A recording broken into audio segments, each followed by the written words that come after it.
Hello good morning friends, Radhe Radhe. कैसे हैं आप सब लोग? आई होप कि आप सब लोग बहुत ही बढ़िया होंगे। सुबह के बजने वाले हैं 6 और आज तो मेरा जो क्या मन था कि मैं ना थोड़ा 6:30 या पौने 7 बजे के करीब उठूँगी, क्योंकि आज हमारे घर में किसी का कोई भी श्राद्ध वगैरह नहीं था। तो नॉर्मल सा टिफ़िन बनना था, तो वो 1-1.5 घंटे में आराम से बन जाता है। तो मैंने इसलिए सोचा था कि मैं आराम से उठूँगी।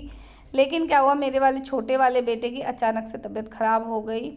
रात को बिल्कुल ठीक ठाक सोया था, सुबह के टाइम इसको लूज़ मोशन लग गई, वोमिटिंग और बहुत तेज़ इसको बुखार हो गया, फीवर। तो इस वजह से ना मैंने फिर कुछ भी शूट नहीं किया। ये क्लिप जो आप देख रहे हो ये है इसके पापा के ड्यूटी जाने के बाद की क्लिप। और उसके बाद मुझे लगा था कि इसका ना फीवर भी उतर गया और थोड़ी बहुत तबीयत इसकी ठीक है। लेकिन मेरा ये जो नज़रिया था वो बहुत ही ज़्यादा गलत था। इसकी 12-12:30 बजे के करीब फिर बहुत तेज़ तबीयत ख़राब होने लग गई थी। उसके बाद का मैंने कोई शूट नहीं करा। तो ये जो वीडियो है वो है 12 बजे तक की वीडियो होगी, और तो मैंने सोचा कि क्यों ना आप लोगों के साथ शेयर कर दूं। तो यहाँ पर मैंने संदूक खोला हुआ था और संदूक के नीचे देखे थे मैंने 2 पर्दे बिछे हुए, और तो मैंने उन्हें निकाला और मैं इस पर अलमारी पे इसको सेट कर कर देख रही थी कि क्या पता मतलब यहाँ पर आज आएंगे कि ये नहीं आएंगे। अभी मैं सिर्फ सेट कर रही थी ताकि कमरे की थोड़ी सी काया पलट हो जाए, इस वजह से मैंने ये थोड़ा सा ट्राई कर दी थी। तो यहाँ पर ये पर्दे बिल्कुल एकदम परफेक्ट आए थे, और इसमें ना एक कील वगैरह कुछ लगने की ज़रूरत थी। तो मैंने सोचा जब इसके पापा आएंगे तो कील वगैरह भी मैं अच्छे से ठुकवा दूँगी इसमें। और प्लस इन पर्दों को मुझे धोना भी था, क्योंकि मुझे नहीं ध्यान है कि ये पर्दे कब के हैं, कब इसके पापा यहाँ पर पर्दे लेकर आए थे, कब नहीं। तो इस वजह से मैंने संदूक में रखे हुए देखे और मुझे थोड़े ना गंदे से भी लगे ये। तो मैं इसलिए इन पर्दों को सबसे पहले धोऊंगी। तो मैं यहाँ पर ना कोई कील वगैरह देख रही थी उसमें कि रखी है कि नहीं रखी। तो मैं यहाँ पर कील वगैरह तो मुझे नहीं मिली, और मैं लग गई थी यहाँ का जो इधर उधर सामान फैलाए रखते हैं बच्चे, उस सामान को समेटने के लिए। तो यहाँ पर आज बच्चे स्कूल नहीं गए और कल की भी छुट्टी है। तो ये कल ड्रेस पहनकर स्कूल गए थे, तो मैं इनकी ड्रेस को लग गई थी निकालने के लिए, इनकी बेल्ट वगैरह, कि इनकी ड्रेस हाथों हाथ मैं धोकर रख दूँगी। और ये कुत्ते बिल्ली से तो पता नहीं कहाँ कितनी बार भी मैं इन्हें यहाँ रख लूँ, पर लेकिन ये अपनी जगह पर नहीं रहती। सारे कपड़े मैंने निकालने के बाद पर्दे वगैरह सब अपने एक जगह भिगो कर रख दिए थे कि मैं इतने सारा काम करूँगी, इतने मेरे कपड़े अच्छे से फूल जाएंगे और इनका मैल भी बहुत ही जल्दी साफ़ हो जाएगा। तो यहाँ पर मैं कपड़ों को भिगो कर आ गई थी बेड को साफ़ करने के लिए। इसकी ना मतलब हाथों पैरों में शक्ति नहीं रह रही थी, और ये खड़ा नहीं हो पा रहा था, बार बार हर थोड़ी देर में लेटने के लिए कह रहा था कि मम्मी मैं लेटूंगा, सोऊंगा, मुझे नींद आ रही है। क्योंकि उठ भी ये 4-4:30 बजे का रहा है, और बच्चा बहुत ज़्यादा बीमार सा मतलब होता है ना, हाथ पैर से बच्चे के टूट जाते हैं एकदम से। तो यहाँ पर मैंने बड़े बेटे को लगा रखा था उसकी कॉपियाँ सेट करने में कि तू कॉपियाँ सेट कर दे, इतने में बाकी और काम कर लेती हूँ। ये बार बार आ रहा था और इस पर लेट ही जा रहा था। तो मैंने कहा 2 मिनट रुक जा, बस ये बेडशीट बिछा दूँ, उसके बाद तू आराम से लेट जाइयो। तो यहाँ पर मैं ना इसको झाड़ वाड़ के ये बेड हटा के ना थोड़ी बहुत जैसे मिट्टी नहीं रह जाती वो रह जाती है, तो मैं हफ्ते तो नहीं, हर दूसरे तीसरे दिन में थोड़ी सी डीप सी क्लीनिंग मतलब हो जाती है घर की। तो उससे क्या होता है कि मुझे मंथ एंड में या फिर सैटरडे संडे स्पेशल में मुझे थोड़ा बहुत एक्स्ट्रा काम मुझे नहीं करना पड़ता। मेरा रोज़मर्रा का वही काम रहता है, और घर भी सुंदर लगता है। हम छोटी छोटी चीज़ें अगर हम करते रहें ना सफाई में, तो घर सच में बहुत ही ज़्यादा सुंदर मतलब दिखने लग जाता है, साफ़ दिखने लग जाता है। तो मैं भी कुछ छोटी छोटी चीज़ें बहुत ज़्यादा मेहनत ना करके थोड़े थोड़े चीज़ें करती रहती हूँ, जिससे कि घर भी काफ़ी ज़्यादा अच्छा लगे और दिखने में सुंदर लगे। तो यहाँ पर मैं ना बेडशीट बिछा रही थी और ये मुझसे बातें करता जा रहा था कि मम्मी मुझे मुझे चक्कर आ रहे हैं, मुझसे नहीं खड़ा हुआ जा रहा। तो मैंने इसे कह दिया था बस एक बार मैं बेडशीट बिछा दूँ, उसके बाद तो आराम से रेस्ट करियो, कोई भी तुझे घर में से डिस्टर्ब नहीं करेगा। मैंने मुक्कू को वार्न कर दिया था कि आज ये नहीं खेलेगा तेरे साथ, और अब भैया का थोड़ा सा ध्यान आपको ही रखना है। तो वो थोड़ा सा समझदार है, तो इसीलिए मैंने यहाँ पर बेड शीट अपना बिछा दी थी, और इसके बाद मैंने इसे सोने के लिए बोल दिया था। बुखार इसको नहीं है अभी इस टाइम, लेकिन इसका पेट जो है वो बहुत ज़्यादा गर्म है, बार बार मुझे पेट दिखाता रहता है कि देखो मेरा पेट कितना गर्म हो रहा है।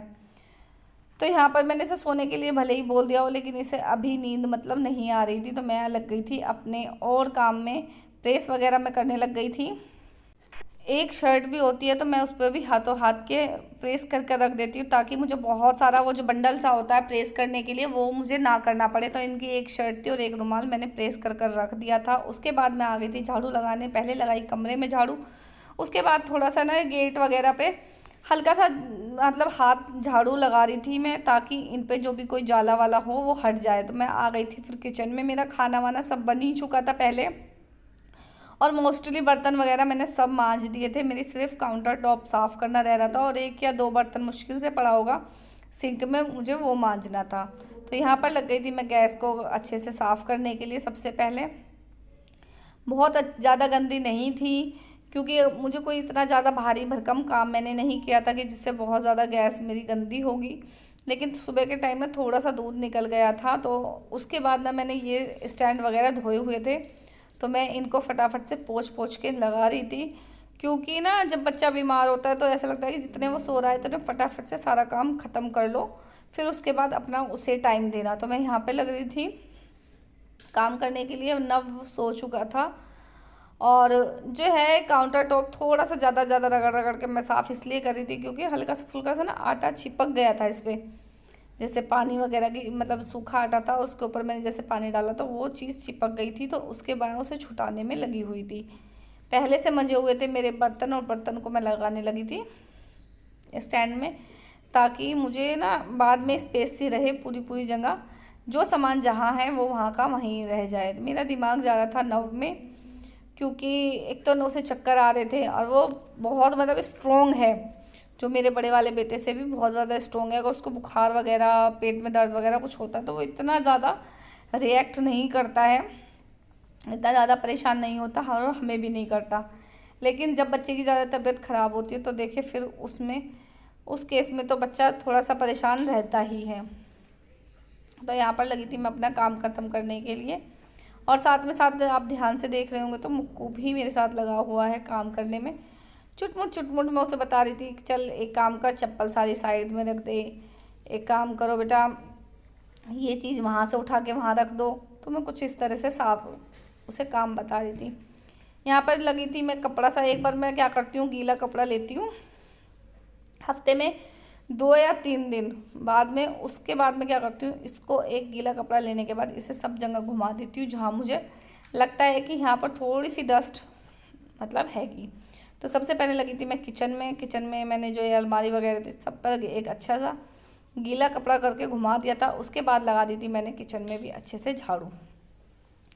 मैं क्या करती हूँ पहले जैसे किचन का काम हो गया तो किचन में झाड़ू लगा दी, फिर रूम का काम हो गया तो रूम में झाड़ू लगा दी। मैं इस तरह से सारा काम एक साइड से निपटाती चली गई थी। यहाँ पर आ गई थी मैं बाहर हॉल में, और ये मुक्को लगा हुआ था खेलने में। मैं इसको बोल भी रही थी कि बेटा पढ़ ले, पर लेकिन इसका पढ़ने का कोई मतलब था ही नहीं। यहाँ पर मैंने बेडशीट को काफ़ी अच्छे से बिछा दिया था, और मेरी बाहर झाड़ू रह गई थी। मैं थोड़ा सा काम करती जा रही थी और अपनी झाड़ू को कंटिन्यू कर रही थी, ताकि मुझे बाद में कोई भी दिक्कत ना हो। और देख ले सुबह झाड़ू लग चुकी है ये, और उसके बाद का ये कूड़ा है। और आज कोई से बच्चे ने ऐसी कोई ख़ास आफत नहीं करी है जिसकी वजह से बहुत ज़्यादा कूड़ा फैले।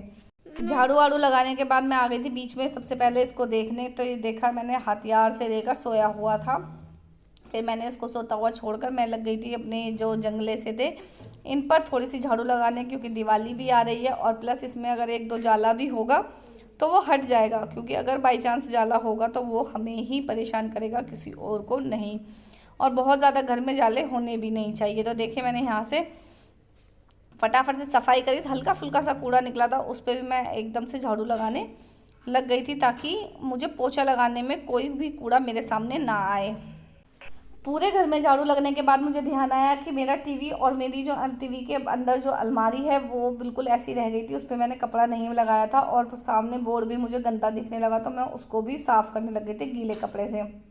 और ये वाली जो किचन है बाहर वाली, इस पर स्लैब पे तो मैं डेली ही एक गीला कपड़ा ज़रूर लगाती हूँ, और साथ ही साथ मैंने बोर्ड भी पोंछ दिए थे ताकि गंदे से ना दिखाई दें।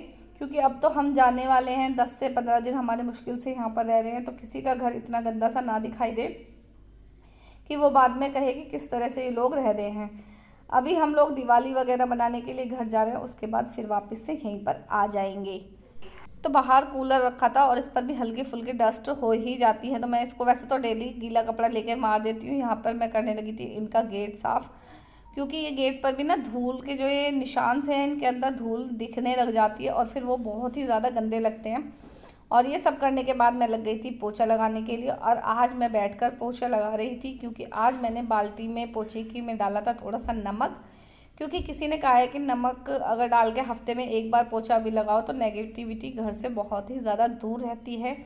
और साथ साथ बैठ के पोछा लगाने का मतलब ये है कि एक एक्सरसाइज सी आप लोगों की हो जाएगी, जिससे आपका शरीर भी ठीक रहेगा। साथ के साथ जो पोछा अगर हम लोग बैठ के लगाते हैं तो टाइल्स वगैरह भी थोड़ी सी साफ़ रहती हैं। और मैं हफ्ते में एक बार तो मैं बैठकर लगा ही देती हूँ, बाकी टाइम तो मैं वाइपर से ही काम चला लेती हूँ, क्योंकि बहुत ज़्यादा गंदा घर में नहीं होता। और एक बार पोछा वाइपर से लगा दो चाहे कैसे भी, घर बहुत ही ज़्यादा साफ़ हो जाता है। तो यहाँ पर मेरा सारा काम लगभग हो चुका है, पूरा घर नीट एंड क्लीन साफ़ दिखाई दे रहा है। और घर साफ़ दिखाई देता है तो कितनी अच्छी पॉजिटिव वाइब्स घर में आती है। तो ये देखिए यहाँ पर मेरा लगभग सारा काम रह गया था। अब मेरा काम बचा था सिर्फ और सिर्फ बाथरूम का। सबसे पहले मैंने न्यूज़पेपर लेकर मिरर को साफ़ किया, और ये देखिए कितना चमचमाता मिरर हो गया एकदम। न्यूज़पेपर से साफ़ करो तो बहुत ही ज़्यादा अच्छा लगता है इसको साफ़ करने में, और बहुत ही ज़्यादा शाइनिंग इसमें आ जाती है। फिर मैं मिरर वगैरह साफ़ करने के बाद लग गई थी कपड़े धोने के लिए, क्योंकि कपड़े बहुत देर हो गई थी फूले हुए, तो उनमें से मैल भी लगभग निकल चुका था। तो मैं बहुत ही तेज़ी से अपने कपड़े जो थे वो धो रही थी। कपड़े मेरे धुल चुके थे, और धुलने के बाद कपड़े मैं आ गई थी नव का पता लेने के लिए, क्योंकि ये उठ चुका था। और ये बार बार मुझे क्या करता है, पेट देखो मम्मी देखो पेट मेरा कितना गर्म हो रहा है, देखो यहाँ पर भी हाथ लगा के देखो, मैं यहाँ से भी कितना ज़्यादा गर्म हो रहा हूँ। और मुझे इसे देख देख कर बहुत ही ज़्यादा तरस आ रहा था, क्योंकि मेरा बच्चा बहुत ही ज़्यादा छोटा है। और किसी को होम रेमेडीज़ पता हो तो प्लीज़ मुझे कमेंट सेक्शन में ज़रूर बताएं। इसको बहुत ज़्यादा लूज मोशन और वॉमिटिंग हो रही है। तो मैं इसको देखने के बाद मैं आ गई थी छत पर मैंने सुखाए सबसे पहले अपने कपड़े, क्योंकि उसके बाद मैं लगूंगी सिर्फ और सिर्फ नव को देखने के लिए कि क्योंकि वो कुछ भी नहीं खा रहा है। अब मुझे उसे ये देखना है कि वो क्या खाएगा, जिससे कि वो जल्दी से जल्दी ठीक हो जाए। तो फ्रेंड्स, आज का व्लॉग यहीं तक था। कि आई होप कि आप लोगों को मेरा व्लॉग पसंद आया होगा। तो प्लीज़ वीडियो को लाइक शेयर ज़रूर करें। चैनल पर नए हैं तो प्लीज़ मेरे चैनल को सब्सक्राइब करें। Thank you for watching this video. Please like share and subscribe. अगर नव को जल्दी से जल्दी ठीक करने की कोई रेमेडी आपके पास हो तो प्लीज़ शेयर करें। थैंक